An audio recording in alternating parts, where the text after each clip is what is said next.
ولا قوة إلا بالله العلي العظيم.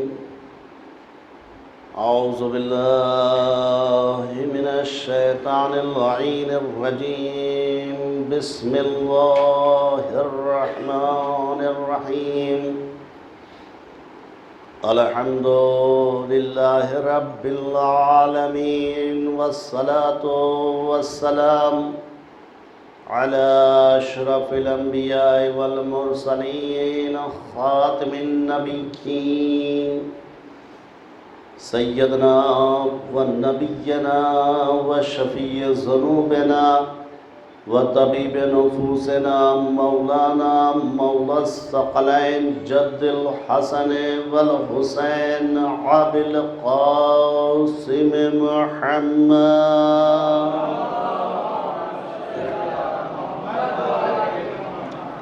ثم الصلاة على وليه ووزيره وأمينه سيد المسلمين أمير المؤمنين علي بن أبي طالب، غالب كل غالب مطلوب كل طالب، إمام المشارق والمغارب، سيد الوسين فاتح باب خيبر، قاتل مرحب وانتر، والد شبير وشبر.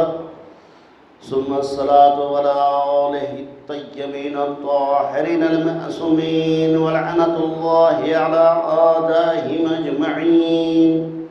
أما بعد، فقال سبحانه وتعالى وقوله الحق. بسم الله الرحمن الرحيم.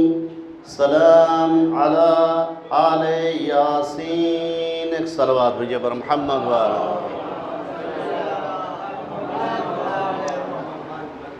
عزیزان محترم، اس سے پہلے کہ مجلس کا آغاز کیا جائے، آپ حضرات سے التماس ہے کہ ایک مرتبہ سورہ حمد، 3 مرتبہ سورہ اخلاص کے تلاوت فرما کر مرحومہ مغفورہ سبط نجمہ بیگم بنت سبط حسن مرحوم کی روح کو اصال فرما دینا. صلی علی محمد وآل محمد. اللہم صلی علی محمد وآل محمد. بسم اللہ الرحمن الرحیم. الحمد للہ رب العالمین الرحمن الرحیم مالک یوم الدین. صراط المستقیم صراط الذین انعمت علیہم غیر المغضوب علیہم ولا الضالین. بسم اللہ الرحمن الرحیم. هو الله احد الله الصمد لم يلد ولم يولد ولم يكن له كفوا احد. بسم الله الرحمن الرحيم. وهذا الاشهر لم يلد ولم يكن له كفوا احد. بسم الله وهذا الاشهر لم يلد ولم يكن له كفوا احد. الله اشهد ان لا اله الا الله.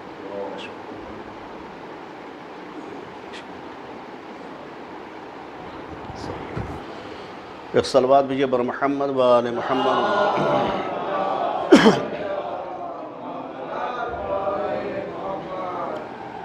عزیزان محترم، معزز سامعین، ایک مرحومہ کی اصال ثواب کی مجلس ہے، اور ظاہر سی بات ہے ہمارے ہاں جب کوئی اس دنیا سے جاتا ہے تو اسے مردہ نہ سمجھیے، اس لیے کہ یہ اہل بیت کی محبت کا ایک فائدہ یہ ہے کہ جو بھی اہل بیت کا چاہنے والا اس دنیا سے جاتا ہے، اہل بیت کی محبت اس کے دل میں ہوتی ہے. اور اس کا فائدہ کیا ہے؟ یعنی جس کے دل میں اہل بیت کی محبت ہو اس کا فائدہ کیا ہے؟ کا فائدہ یہ ہے، خود رسول نے فرمایا ہے کہ جو بھی اہل بیت کا محب ہوگا، اور عزیزان محترم اگر وہ اہل بیت کی محبت پر مرتا ہے تو شہید مرتا ہے. جو بھی اہل بیت کی محبت پر مرتا ہے وہ مغفرت شدہ مرتا ہے، وہ توبہ کیا ہوا مرتا ہے. ایک صلوات بھیجئے پر محمد و آل محمد. اور عزیزان محترم آپ دیکھیں یہی وجہ ہے کہ ہم نے جس آیت کریمہ کے تلاوت کا شرف حاصل کیا ہے کہ جس میں خالق کائنات اپنے حبیب رسول اسلام کو سلام کر رہا ہے، اور صرف حبیب کو سلام نہیں کر رہا ہے بلکہ آل یاسین یعنی اہل بیت کو سلام کر رہا ہے. آپ قرآن مجید کو اٹھا کر دیکھیے کہ خالق کائنات نے ہر نبی کو سلام کیا ہے۔ جناب آدم کو سلام کیا، جناب نوح کو سلام کیا، جناب عیسیٰ کو سلام کیا، ہر پیغمبر کو سلام کیا ہے، لیکن صرف پیغمبر کو سلام کیا ہے، لیکن آل کو سلام نہیں کیا ہے۔ یہ صرف اور صرف پیغمبر اسلام ہیں کہ جسے خالق کائنات نے پیغمبر اسلام کو سلام بھی کیا ہے اور پیغمبر اسلام کی آل کو بھی سلام کیا ہے۔ ایک صلوات بھیجے بر محمد و آل محمد۔ کیا فرمائے؟ سلام علی آل یاسین، یعنی یاسین کون ہے؟ پیغمبر اسلام ہیں، اور آل یاسین کون ہے؟ یہ اہل بیت اطہار ہیں۔ اور عزیزان محترم، خالق کائنات نے ہمیں ایک تحفہ دیا ہے۔ وہ تحفہ کیا ہے؟ اب دنیا سوال یہ کرتی ہے کہ تم اہل بیت کو سلام کرتے ہو، تم اہل بیت کو سلام کرتے ہو، تو عزیزان محترم آپ دنیا سے کہہ دیجئے، اس لیے کہ اہل بیت کو سلام کرنا سنت پروردگار ہے، اور ہم سنت پروردگار یعنی سیرت پروردگار پر عمل کر رہے ہیں۔ ایک صلوات بھیجے بر محمد و آل محمد۔ تو عزیزان محترم، یہ وہ قرآن ہے کہ جس کا ایک ایک حرف، جس کا ایک ایک نقطہ معجزہ ہے، جس کا ایک ایک حرف معجزہ ہے، جس کا ایک ایک نقطہ معجزہ ہے، جس کی ایک ایک آیت کیا ہے؟ معجزہ ہے۔ اور یہ قرآن خالق کائنات نے نازل فرمایا ہے معجزہ بنا کر، کس کے اوپر؟ پیغمبر اسلام کے اوپر۔ آپ دیکھیں خالق کائنات نے جتنے نبی بھیجے ہیں، ہر نبی کو معجزہ عطا فرمایا ہے۔ جتنے نبی اس دنیا میں آئے ہیں، ہر نبی کو معجزہ دیا ہے۔ جناب موسیٰ کو معجزہ عصا کی شکل میں دیا، جناب نوح کو معجزہ دیا تو کشتی کی شکل میں دیا، لیکن جب آخری پیغمبر ختمی مرتبت حضرت محمد مصطفیٰ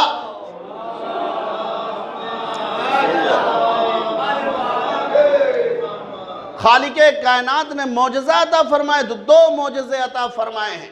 ایک معجزے کا نام قرآن ہے اور دوسرے معجزے کا نام علی ہے، یعنی اہل بیت ہے۔ ایک صلوات بھیجے بر محمد و آل محمد۔ خالق کائنات میں بہت توجہ کے ساتھ سنیے کہ خالق کائنات نے ہر نبی کو معجزہ دیا، لیکن پیغمبر اسلام کو دو معجزے عطا فرمائے ہیں۔ ایک معجزے کا نام قرآن اور دوسرے معجزے کا نام علی ہے۔ عزیزان محترم، آپ جائیے کہاں؟ نجف اشرف میں مولا کی زیارت کرنے کے لیے۔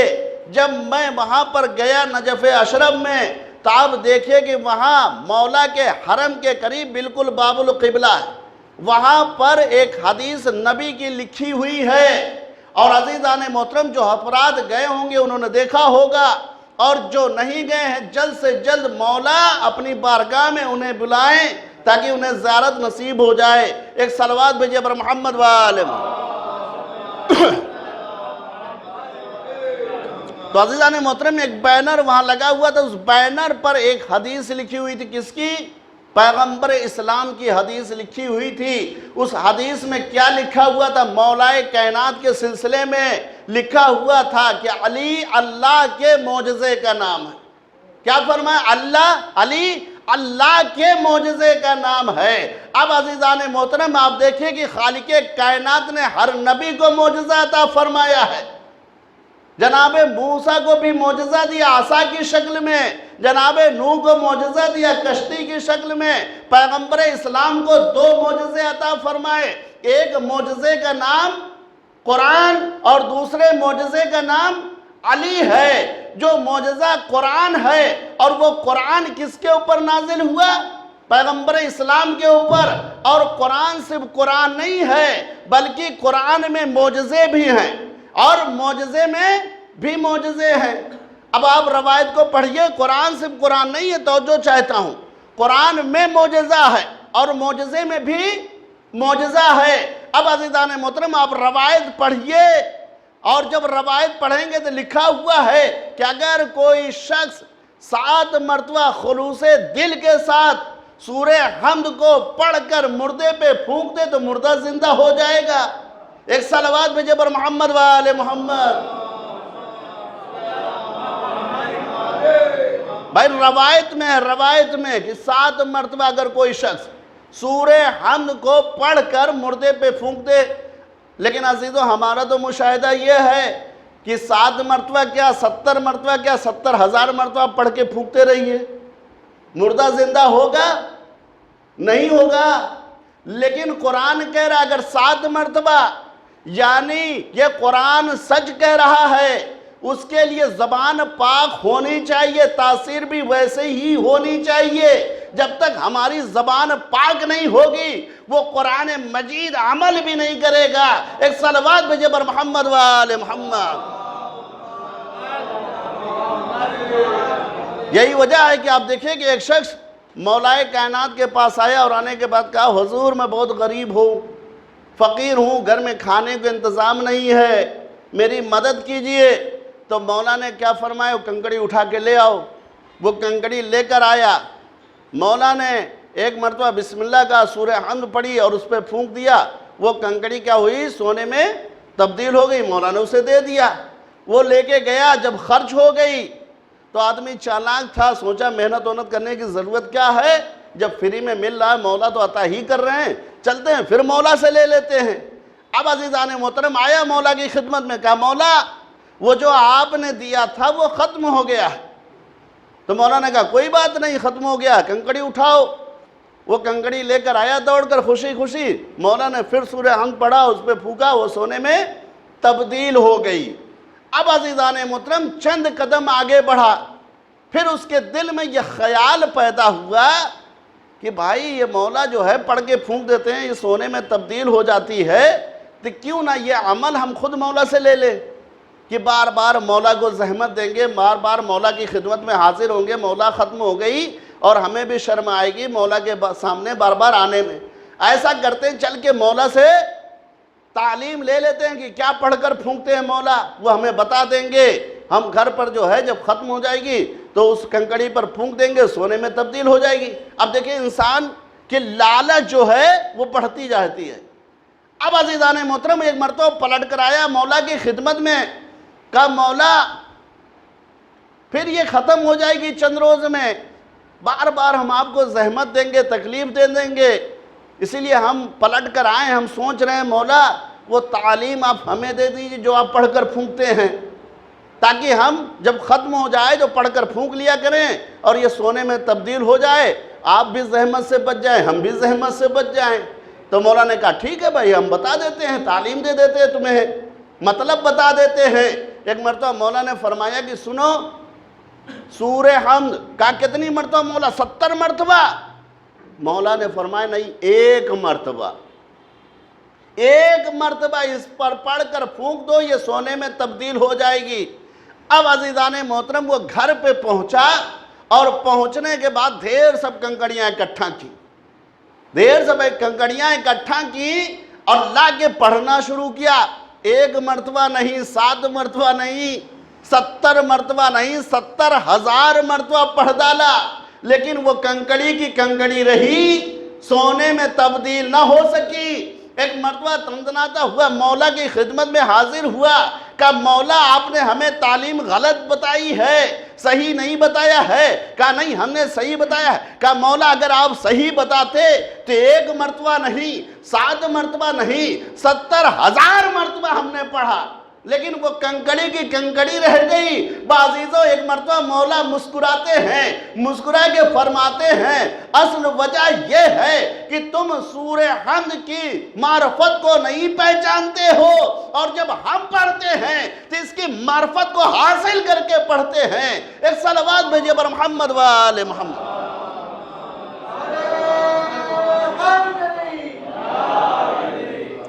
اس کی عظمتوں کو ہم سمجھتے ہیں، کون سورہ کہاں نازل ہوا، کس مقام پر نازل ہوا، کس کی شان میں نازل ہوا ہے، اور تم اس کی معرفت کو نہیں جانتے ہو۔ جب تک تم معرفت کو نہیں پہچانو گے تب تک قرآن تمہارے کام نہیں آئے گا۔ ایک صلوات بھیجئے بر محمد و آل محمد۔ تو عزیزو روایت میں ہے کہ قرآن معجزہ ہے، اور آپ سورہ حمد کو 60 مرتبہ اخلاص کے ساتھ پڑھیے، مردہ زندہ ہو جائے گا۔ سورہ یاسین پڑھیے، اگر جسم سے روح نہیں نکل رہی ہے تو آسانی سے نکل جائے گی، سورہ اعلیٰ پڑھیے جنت مل جائے گی۔ روایت میں اگر کوئی شخص سفر کے لیے نکل رہا ہے تو چاہتا ہے کہ اس کا سفر بخیر ہو، تو گھر سے نکلتے وقت سورہ توحید کو 7 مرتبہ پڑھ کر نکلے تو اس کا سفر بخیر ہو جائے گا۔ ایک صلوات بھیجئے بر محمد و آل محمد۔ تو عزیزان محترم، اب سوال یہ پیدا، قرآن صرف قرآن نہیں ہے بلکہ قرآن مشکل کشا بھی ہے، یعنی قرآن مشکل کشائی بھی کرتا ہے، بیماروں کو شفا بھی دیتا ہے، قرآن بھٹکے ہوئے کو راستہ بھی دیتا ہے، قرآن ہدایت بھی دیتا ہے۔ تو عزیزان محترم، اب ہمیں کہنے دیجئے یہ جو قرآن معجزہ ہے یہ کس کا معجزہ ہے؟ کیا یہ رسول اسلام کا معجزہ ہے؟ اب اگر قرآن معجزہ دکھانے لگے تو آپ کو کوئی تعجب نہیں ہے۔ اب وہ علی جو اللہ کا معجزہ ہے، اگر وہ مردے پہ ٹھوکر مار دے، مردہ زندہ ہو جائے تو تعجب کیسا ہے؟ صلوات بھیجئے بر محمد و آل محمد۔ بھائی قرآن معجزہ دکھا رہا تو آپ کو کوئی حیرت نہیں، کوئی تعجب نہیں ہے، اور علی اللہ کا معجزہ ہے۔ اب اگر ستارہ ڈوب رہا ہے، علی اشارہ کر دے تو سورج پھر سے پلٹ آئے تو اس میں تعجب کی کیا بات ہے؟ اس لیے کہ علی اللہ کا معجزہ ہے۔ ایک صلوات بھیجئے بر محمد و آل محمد۔ تو عزیزان محترم، آپ دیکھیں قرآن معجزہ ہے، اور خالق کائنات نے ہر نبی کو معجزہ عطا فرمایا ہے۔ آپ دیکھیں کہ جناب نوح کو معجزہ دیا کشتی کی شکل میں۔ کیا فرمایا جناب نوح سے کہ کشتی بناؤ؟ لیجئے جناب نوح کشتی بنا رہے ہیں۔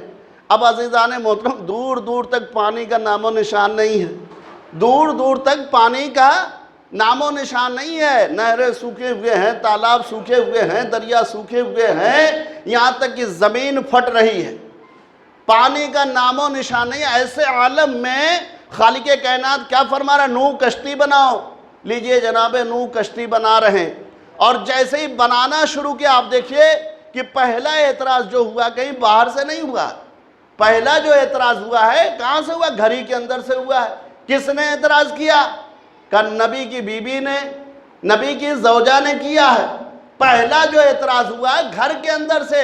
کیا فرمائیں گے؟ دیکھو ان کا دماغ خراب ہو گیا ہے، پاگل ہو گئے، معاذاللہ معاذاللہ، کشتی بنا رہے ہیں، کہیں پانی کا نام و نشان نہیں ہے، دریا سوکھے ہوئے ہیں، نالے سوکھے ہوئے ہیں، اور کھیت سوکھے ہوئے ہیں، یہ کشتی کہاں چلے گی؟ کہاں سے طوفان آئے گا؟ کہاں سے پانی آئے گا؟ ایک مرتبہ خالق کائنات کی آواز آئی، ٹھہرو، جس تنور سے تم کھانا پکاتی ہو اسی سے پانی نہ نکالا تو مجھے خدا نہ کہنا۔ صلوات بھیجئے بر محمد و آل محمد۔ اور عزیزان محترم، یہی وجہ ہے کہ جناب نوح سے فرمائے کشتی بناؤ، اور جب کشتی بن کر تیار ہوئی تو سب سے پہلے جو پانی نکلا اسی تنور کے اندر سے، زمین نے پانی اگلنا شروع کیا، آسمان کے دریچے کھلے اور آسمان سے بارش ہونا شروع ہوئی۔ اب زمین بھی پانی اگل رہی ہے، آسمان سے بھی ہو رہی بارش، چاروں طرف پانی پانی، ہر طرف پانی پانی، سب غرق ہو رہے ہیں، سب ڈوب رہے ہیں۔ اب یہ کشتی بن کر تیار ہو گئی، خالق کائنات کی آواز آئی، نوح صرف کشتی نہیں بنانی ہے۔ کہا پروردگارہ پھر کیا بنانا ہے؟ کہا کشتی نجات بنانی ہے، کشتی نجات۔ تو جو چاہتا کیسے بنے گی یہ کشتی نجات؟ ایک مرتبہ خالق کائنات کی آواز آئی کہ پنجتن کے نام کی 5 کیلیں لگا دو تاکہ کشتی نجات بن جائے۔ اور ادھر جیسے ہی خالق کائنات نے کہا، ادھر جبرائیل حاضر ہو گئے کیلے لے کر۔ کہ یہ لو کیلے، کا کیسی کیلے؟ کہ یہ محمد کے نام، یہ علی کے نام، تو جو چاہتا ہوں یہ فاطمہ کے نام، یہ حسن کے نام، یہ حسین کے نام۔ اب عزیزان محترم سمجھ میں آیا کہ جیسے ہی جناب نوح نے یہ 5 کیلیں لگائیں جو اہل بیت سے مستق تھی، اب یہ کشتی نہ رہی بلکہ کشتی نجات بن گئی۔ بجبر محمد وآل محمد.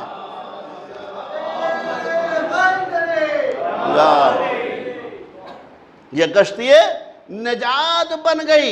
اب عزیزان محترم آپ دیکھیں کہ آسمان سے بھی بارش، زمین سے سب غرق ہو رہا ہے، سب ڈوب رہے ہیں، سب ختم ہو رہے ہیں، سب اس کشتی میں آ گئے، انسان بھی اس کشتی میں، حیوان بھی، پرندے بھی، سب آ گئے. لیکن دو افراد اس کشتی میں نہیں آ رہے ہیں. کون نہیں آ رہا ہے؟ کہ ایک نبی کا بیٹا نہیں آ رہا ہے، ایک نبی کی زوجہ نہیں آ رہی ہے. دو نہیں آ رہے. جناب نوح نے کیا فرمایا؟ بیٹے آ جاؤ، آج کوئی بچانے والا نہیں ہے. آج اگر نجات ملے گی صرف اسی کشتی میں، جو کشتی نجات ہے. ایک مرتبہ بیٹے نے کیا فرمایا؟ کہ بابا پریشان نہ ہو، میں پہاڑ پر چلا جاؤں گا، پہاڑ بچا لے گا. اب عزیزان محترم سمجھ میں آیا کہ جب دشمنان اہل بیت پر کوئی مصیبت آتی ہے تو وہ پہاڑوں کا سہارا لیتے ہیں. صلوات بجبر محمد وآل محمد. یہ دشمنوں کی پرانی روش ہے کہ جب بھی ان کے اوپر کوئی مصیبت آتی ہے تو یہ پہاڑوں کا سہارا لیتے ہیں، چاہے وہ احد کا میدان ہو، کوئی بھی میدان ہو. ایک صلوات پہ جبر محمد وآل محمد. اب عزیزان محترم چاروں طرف پانی پانی، سب غرق ہو رہا، سب ڈوبا جا رہا ہے. آسمان سے بھی بارش ہو رہی، زمین بھی پانی اگل رہی ہے، یہاں تک کہ پہاڑ بھی ڈوب رہے ہیں. جناب نوح نے کیا دیکھا کہ پہاڑ ڈوب گیا اور بیٹے کے پنجوں تک پانی آ گیا. تو ایک مرتبہ پھر جناب نوح نے فرمایا میرے لال آ جاؤ، آج تمہیں پہاڑ بھی نہیں بچائے گا. آج اگر نجات ملے گی تو اسی کشتی میں نجات ملے گی، ورنہ کہیں نجات ملنے والی نہیں. کہا نہیں آؤں گا، مجھے پہاڑ بچا لے گا. لیکن جب پانی اور بڑھا، گھٹنوں تک آ گیا، پھر فرمایا آ جاؤ میرے لال. کہا نہیں آؤں گا، پہاڑ بچا لے گا. یہی پانی جب کمر تک آیا، کہا آ جاؤ میرے لال. کہا نہیں آؤں گا، پہاڑ بچا لے گا. یہی پانی جب سینے تک آیا، کہا آ جاؤ میرے لال، آج کوئی بچانے والا نہیں ہے، اگر نجات چاہتے ہو تو اسی کشتی میں آ جاؤ. کہا نہیں آؤں گا، پہاڑ بچا لے گا. اب تو جو چاہتا ہوں. لیکن جب پانی گلے تک آیا، کہاں گلے تک آ گیا، اب جناب نوح اپنے بیٹے سے مخاطب نہیں ہو رہے ہیں، بلکہ اپنے پروردگار کی طرف ہاتھ کو پھیلاتے ہیں اور کیا فرماتے ہیں؟ پروردگارا یہ میرا بیٹا ہے. آواز قدرت آئی، یہ تمہاری ذریت سے نکل گیا ہے، یہ تمہاری ذریت سے خارج ہو گیا ہے، یہ تمہاری ذریت سے اڑ چکا ہے. کہا پروردگارا ہے تو میرا بیٹا. کہا ہاں بالکل تمہارا بیٹا ہے، لیکن تمہاری ذریت سے خارج ہو چکا ہے، یہ تمہاری ذریت سے نکل چکا ہے. کہا کیوں؟ کہا اس لیے کہ اس نے کشتی کا انکار کر دیا. اب جو کشتی کا انکار کر دے، بیٹا بیٹا نہ رہے. ایک صلوات بھیجے پر محمد والے. کہا جو کشتی کا انکار کر دے جناب نوح کی، تو بیٹا بیٹا نہ رہے. اب پیغمبر اسلام کی حدیث لے آؤ کہ جو اہل بیت کے لیے فرمایا ہے کہ اہل بیت کشتی نوح جیسے ہیں، یعنی جو نوح کی کشتی کا انکار کر دے وہ بیٹا بیٹا نہ رہے. اگر کوئی اہل بیت کا انکار کر دے تو وہ امتی کیسے رہ سکتا ہے؟ صلوات بھیجے پر محمد والے. اب عزیزان محترم دیکھیں، صاحب علم و فہم کا مجمع ہے. آپ دیکھیں کہ میں آپ کو ایک منزل کی طرف لے جانا چاہتا ہوں، ایک مقام کی طرف، کہ آپ دیکھیں سب غرق ہو رہے ہیں، سب ڈوب رہے ہیں، بیٹا بھی ڈوب رہا ہے. لیکن جناب نوح نے کیا فرمایا تھا؟ آ جاؤ میرے لال، آ جاؤ میرے لال، آج تمہیں کوئی نجات دینے والا نہیں ہے، آ جاؤ اس کشتی میں، یہی نجات ملے گی. آپ دیکھیں کہ جناب نوح نے اپنے بیٹے سے ہزاروں مرتبہ کہا ہوگا آ جاؤ میرے لال، آ جاؤ میرے لال، آ جاؤ میرے لال. لیکن توجہ فرمائیے گا کہ محترمہ سے ایک مرتبہ بھی نہیں کہا کہ تم بھی آ جاؤ. بھائی جیسے بیٹا ان کا، توجہ چاہتا ہوں، جیسے بیٹا ان کا ویسے محترمہ بھی تو ان کی ہیں بھائی، محترمہ غیر کی تو نہیں ہے نا، لیکن بیٹے سے توجہ چاہتا ہوں، ہزاروں مرتبہ کہا آ جاؤ میرے لال، آ جاؤ میرے لال، محترمہ سے ایک بار نہیں کہا۔ میں کہوں گا یا نبی اللہ کیا بات ہے، بیٹے سے آپ نے 1000 مرتبہ کہا، ارے کم سے کم ایک مرتبہ ویسے ہی بلا لیتے، محترمہ آپ کی تھی بھائی ایک مرتبہ۔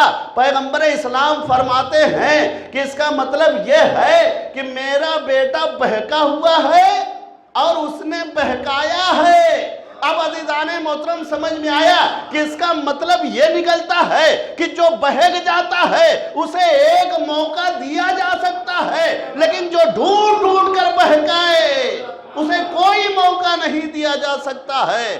صلوات بھیجے بر محمد وال۔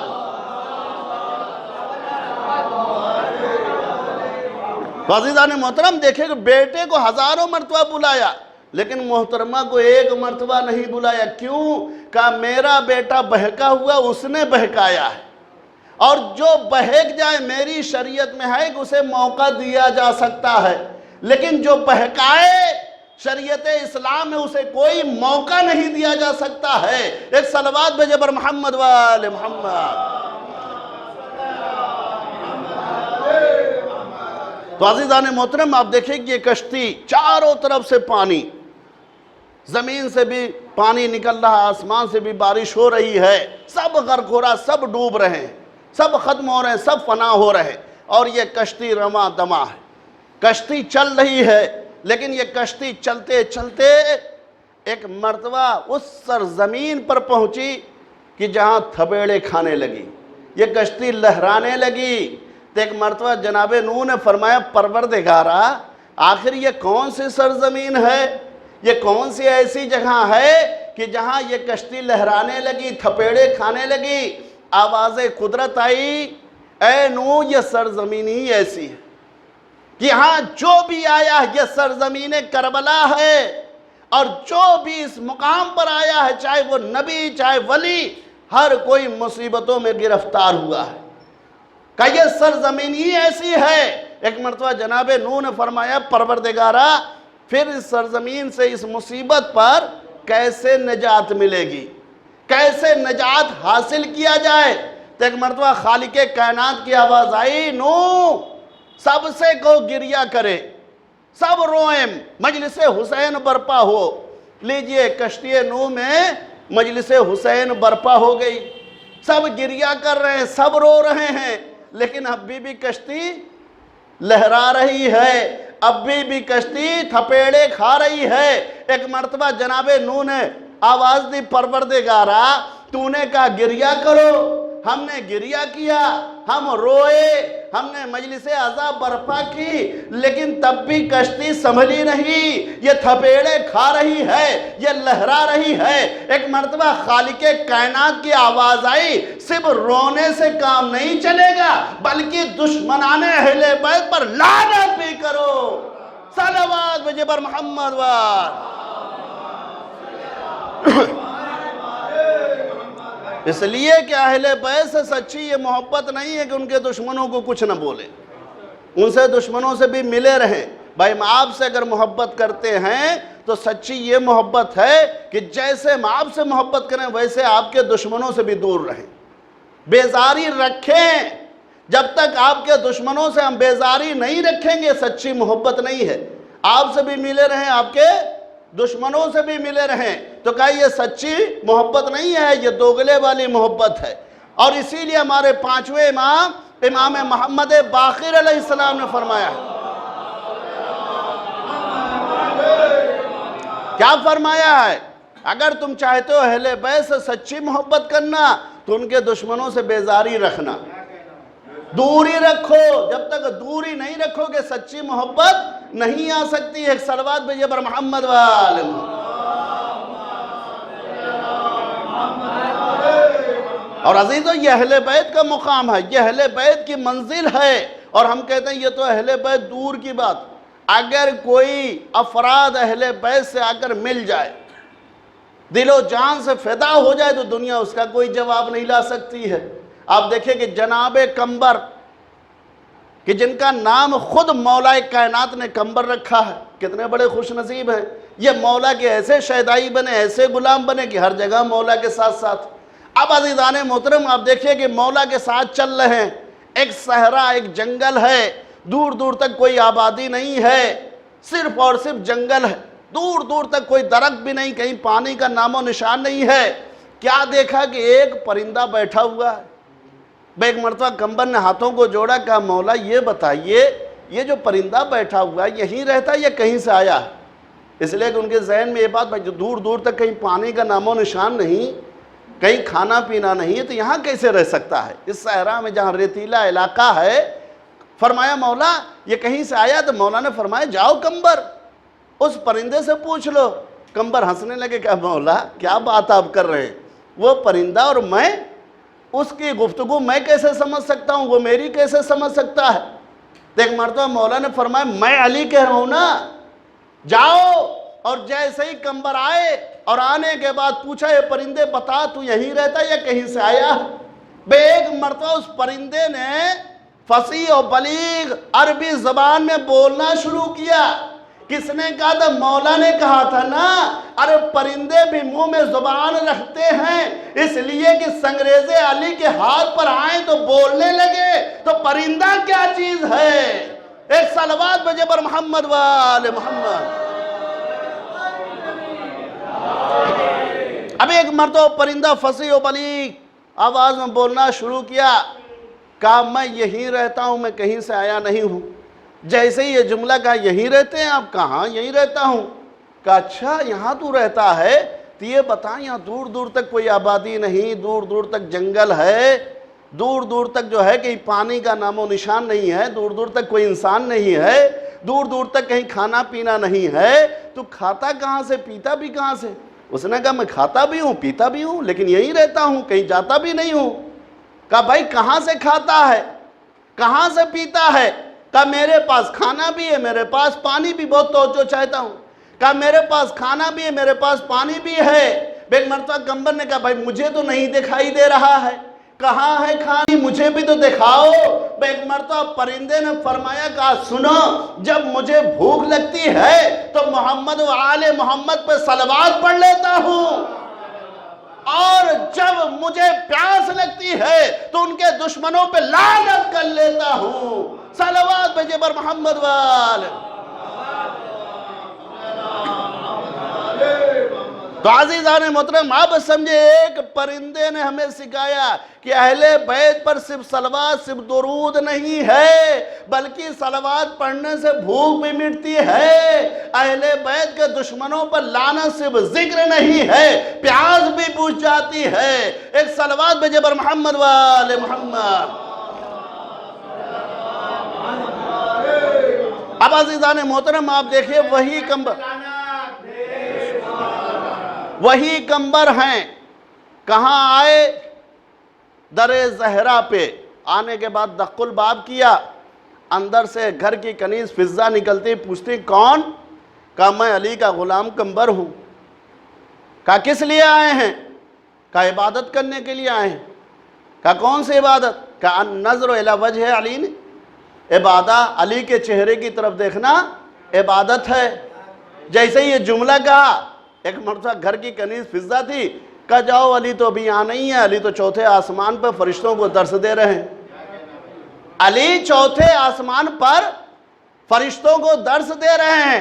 اب عزیزان محترم تعجب نہ کیجئے گا کہ علی چوتھے آسمان پہ، اس لیے کہ علی وہ علی ہے اگر کسی کے ذہنوں میں آ جائے تو علی علی نہ رہے، علی علی نہ رہے۔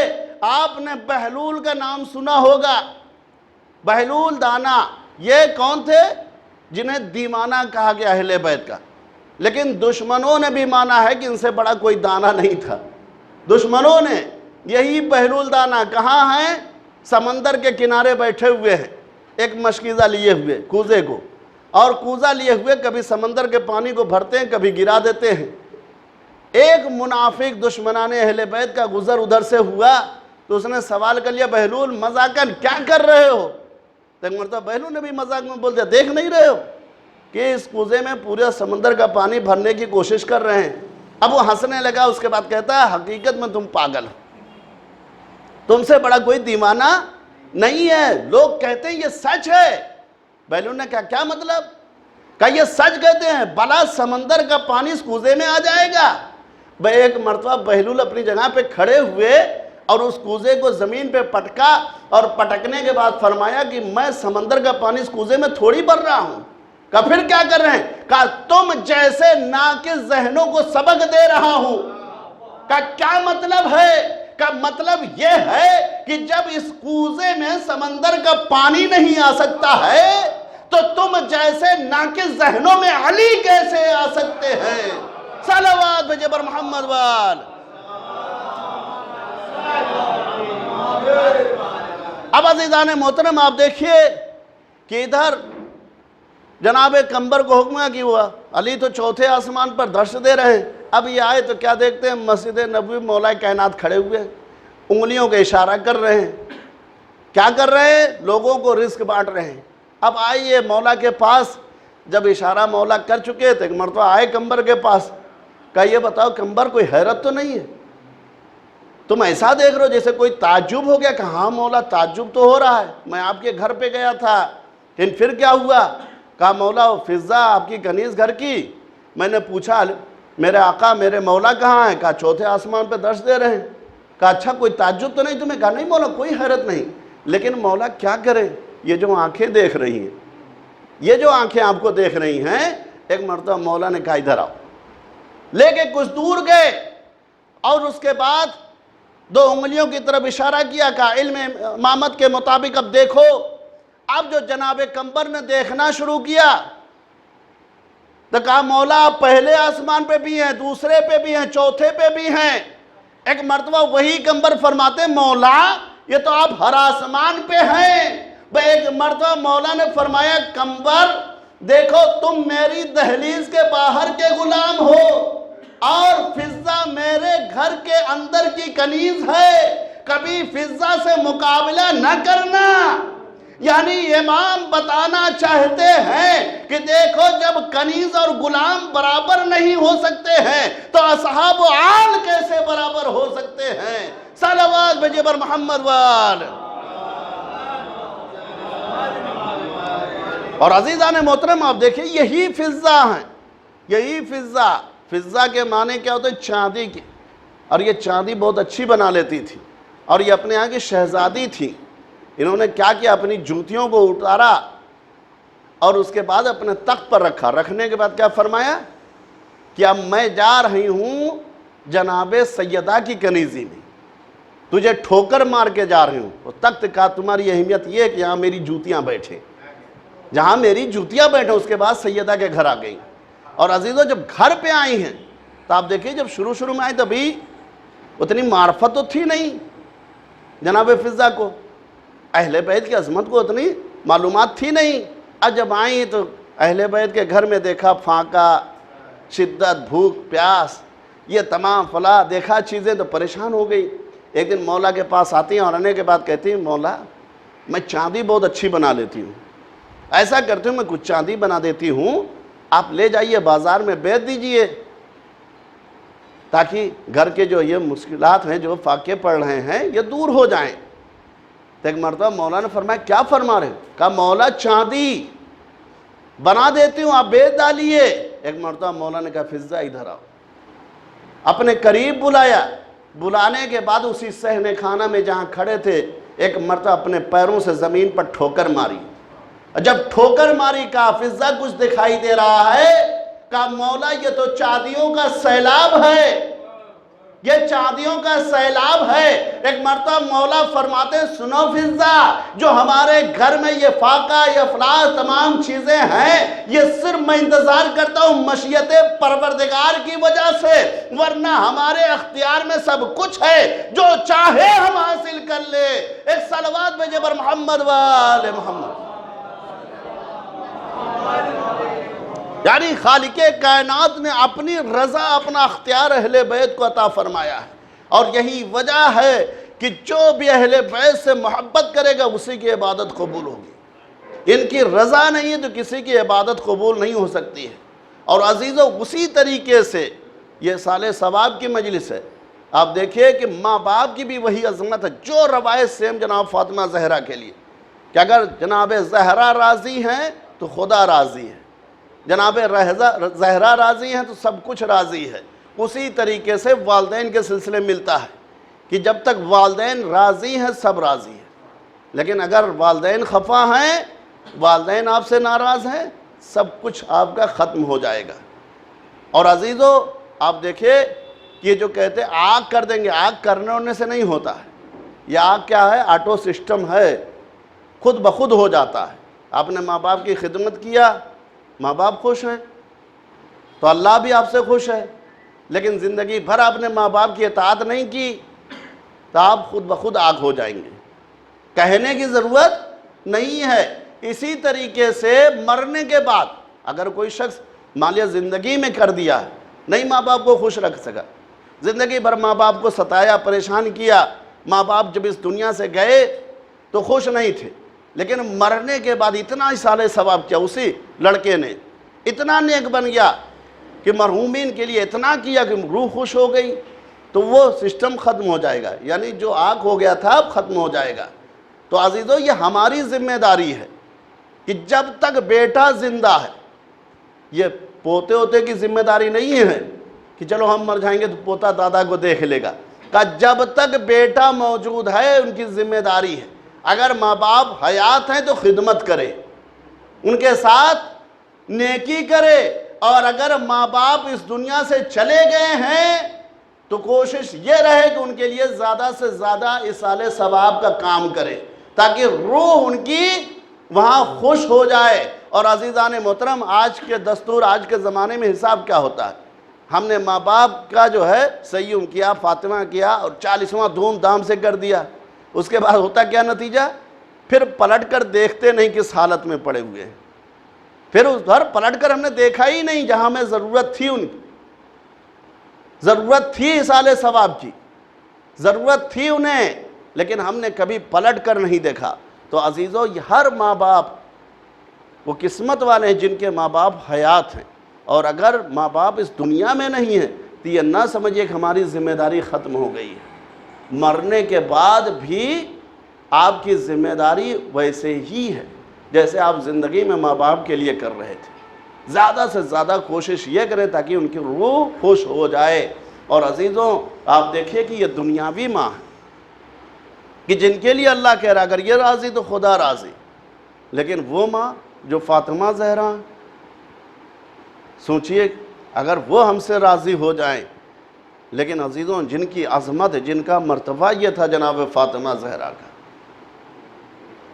کہ جن کی عظمت یہ، انہی کے دروازے پر لوگ آگ اور لکڑیاں لے کر، انہی کے دروازے پر، اور جناب فاطمہ زہرا خود فرما رہی ہیں کیا تم اس گھر میں آگ لگا دو گے کہ جس گھر میں رسول کے نواسے رہتے ہیں، جس گھر میں رسول کے حسن اور حسین رہتے ہیں، ارباب اعضا باہر سے آواز آتی ہے ہاں ہم اس گھر میں آگ لگا دیں گے کہ جس میں حسن اور حسین رہتے ہیں، ہمیں اس گھر سے کوئی مطلب نہیں ہے۔ اور ارباب اعضا کہ ظالموں نے صرف اور صرف کہا نہیں تھا بلکہ ظالموں نے اس دروازے پر آگ لگا دی، اور جلتا ہوا دروازہ ایک مرتبہ جناب فاطمہ زہرا نے دیکھا کہ دروازہ جلنے لگا ہے، ایک مرتبہ جناب زہرا نے اپنے ہاتھوں کو لگایا کہ دروازہ کھل نہ سکے، اور باب اعضا ایک مرتبہ کنفذ ملعون نے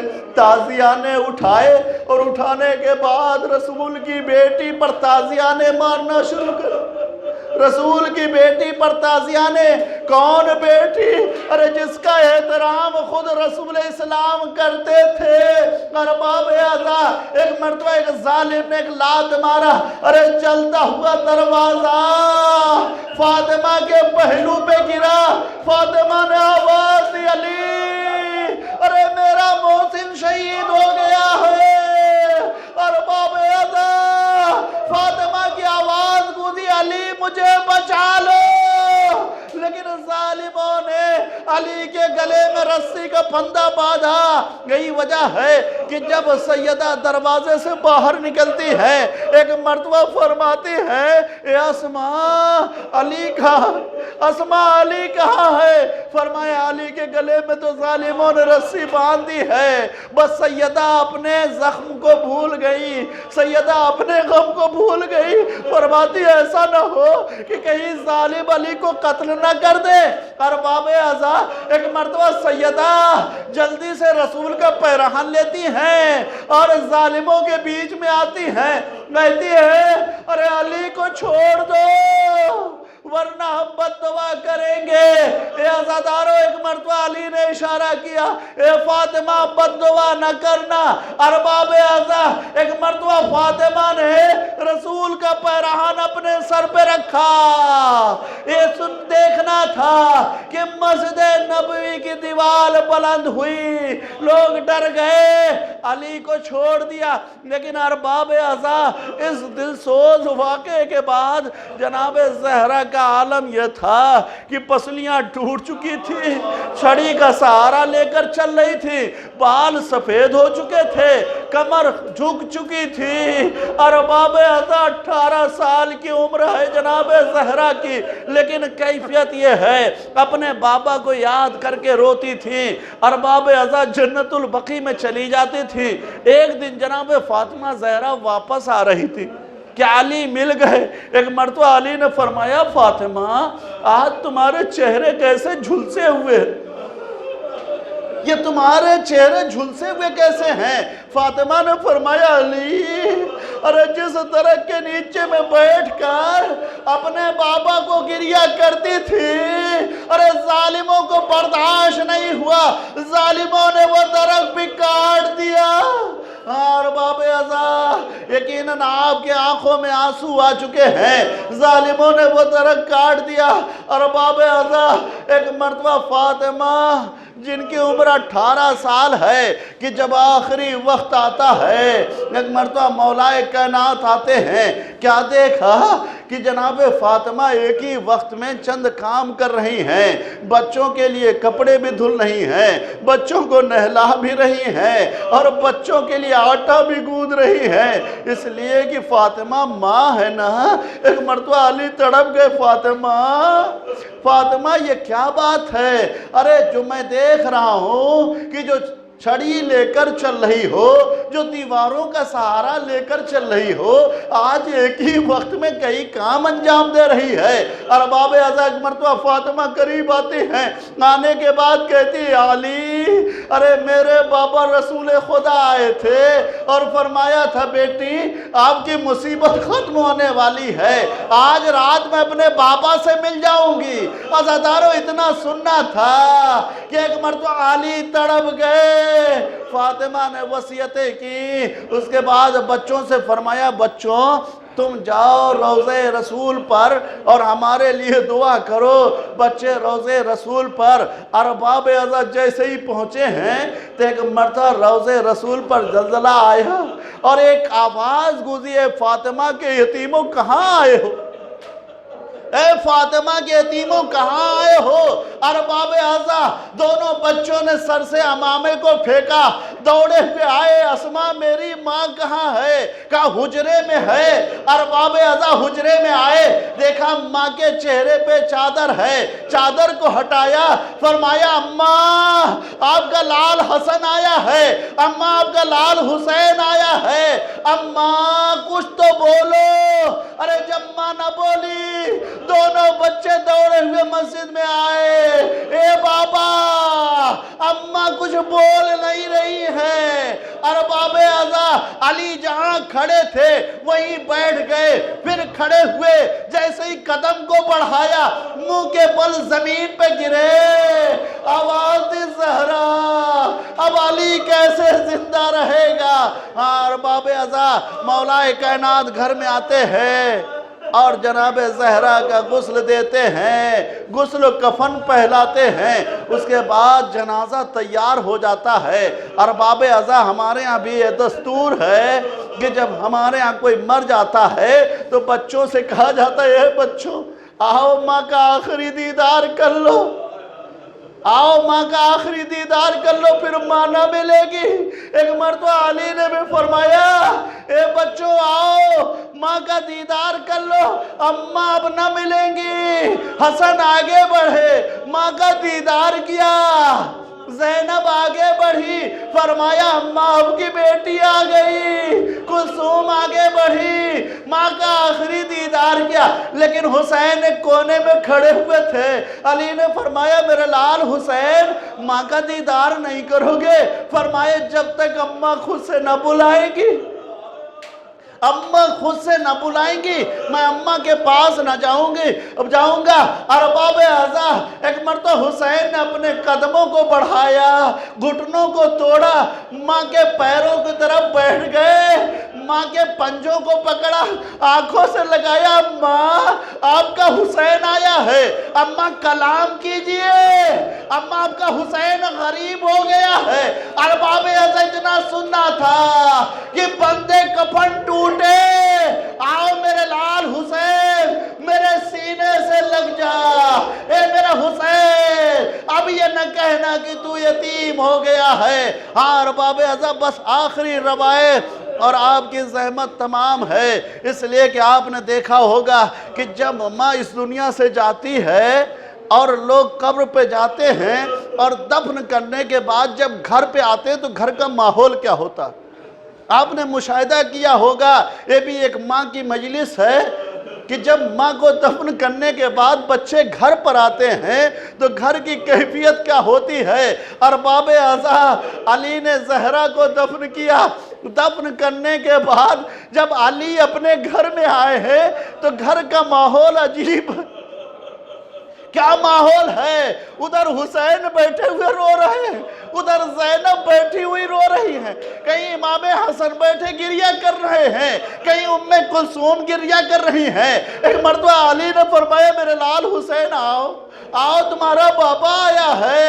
حسین کو سنبھال رہے ہیں، کبھی علی کو سنبھال رہے ہیں تو کبھی علی حسن کو سنبھال رہے ہیں، کبھی زینب کو سنبھال رہے ہیں، لیکن بچے سنبھل نہیں رہے ہیں۔ ایک مرتبہ علی بڑی بے بسی سے آواز دیتے زہرا ارے تم چلی گئی، بچے علی سے نہیں سنبھل رہے ہیں، علی اکیلا ہو گیا ہے، علی کیسے بچوں کو سنبھالے۔ انا للہ و انا الیہ راجعون، رضا بقضائہ و تسلیما لامرہ، سیعلم الذین ظلموا ای منقلبون۔ بار اللہ تجھے واسطہ محمد و آل محمد کے صدقے میں اس مختصر سی عزا کو قبول فرما۔ بار اللہ تجھے واسطہ محمد و آل محمد کے صدقے میں ہمارے ان آنسوؤں کو رومال زہرا میں جگہ عنایت فرما۔ بار اللہ تجھے واسطہ محمد و آل محمد کے صدقے میں جو مومنین مومنات پریشان حال ان کی پریشانیوں کو رفع فرما۔ بار اللہ تجھے واسطہ محمد و آل محمد کے صدقے میں جو مومنین مومنات اس دنیا سے اٹھ چکے ہیں، بالخصوص مرحومہ جن کے لیے سال ثواب کی مجلس کی گئی، پروردگار ان کی مغفرت فرما، انہیں جوار معصومین میں جگہ عنایت فرما، کہ درجات میں بلندی عطا فرما۔ بار اللہ تجھے واسطہ محمد و آل محمد کے صدقے میں حاضرین اور بانی مجلس کی تمام جائزات کو قبول فرما، کہ تمام پریشانیوں کو دور فرما۔ بار اللہ تجھے واسطہ محمد و آل محمد کے صدقے میں مرحوم ماں کے اہل خانہ کو صبر جمیل عطا فرما۔ بار اللہ تجھے واسطہ محمد و آل محمد کے صدقے میں ہم سب کو عمل صالح بجا لانے کی توفیق عنایت فرما۔ بار اللہ تجھے واسطہ محمد و آل محمد کے صدقے میں دشمنان اہل بیت کو نیست و نابود فرما۔ بار اللہ تجھے واسطہ محمد و آل محمد کے صدقے میں بہترین دعا یہ کہ امام زمانہ کے ظہور میں تعجیل فرما اور ہم سب کو ان کے امان و انصار میں شمار فرما۔ اللہم تقبل منا و انکا انت السمیع العلیم۔ آپ حضرات سے التماس ہے ایک مرتبہ سورہ حمد، 3 مرتبہ سورہ اخلاص کی تلاوت فرما کر نجمہ بیگم بنت سبط حسن مرحوم کی روح کو بخش دینا۔ صلی اللہ علیہ وسلم۔ اللهم صل على محمد وآل محمد